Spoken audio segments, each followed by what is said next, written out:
ഡിവൈഎഫ്ഐയുടെ നേതൃത്വത്തിൽ സംഘടിപ്പിച്ച പ്രഥമ യൂത്ത് പ്രൊഫഷണൽ മീറ്റ് സമാപിച്ചു. പ്രൊഫഷണൽ മേഖലയിൽ നിന്നും തെരഞ്ഞെടുക്കപ്പെട്ട 1000-ഓളം പേർ മീറ്റിന്റെ ഭാഗമായി 37-അംഗ സബ് കമ്മിറ്റി രൂപീകരിക്കുകയും ദീപക് പച്ചയെ സബ് കമ്മിറ്റി കൺവീനറായി തെരഞ്ഞെടുക്കുകയും ചെയ്തു.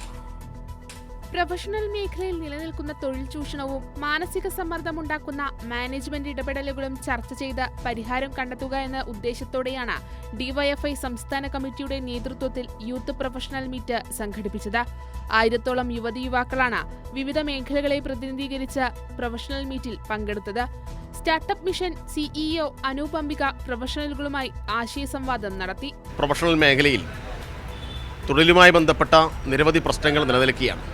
ഇത്തരം കാര്യങ്ങൾ കേരളത്തിലെ യൂത്ത് പ്രൊഫഷണൽ മീറ്റിൻ്റെ ഭാഗമായി ഗൗരവമായി ചർച്ച ചെയ്തു.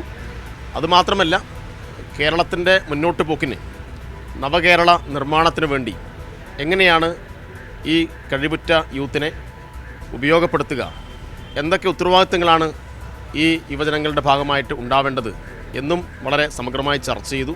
മീറ്റിന്റെ ഭാഗമായി 37-അംഗ സബ് കമ്മിറ്റി രൂപീകരിക്കുകയും സബ് കമ്മിറ്റി കൺവീനറായി ദീപക് പച്ചയെ തെരഞ്ഞെടുക്കുകയും ചെയ്തു.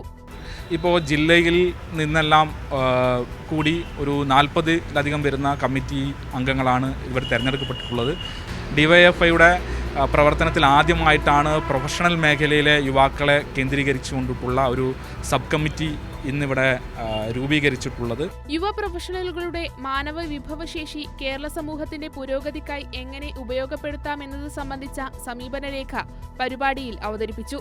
ഇതനുസരിച്ചായിരിക്കും തുടർ പ്രവർത്തനങ്ങൾ. കൈരളി ന്യൂസ്, തിരുവനന്തപുരം.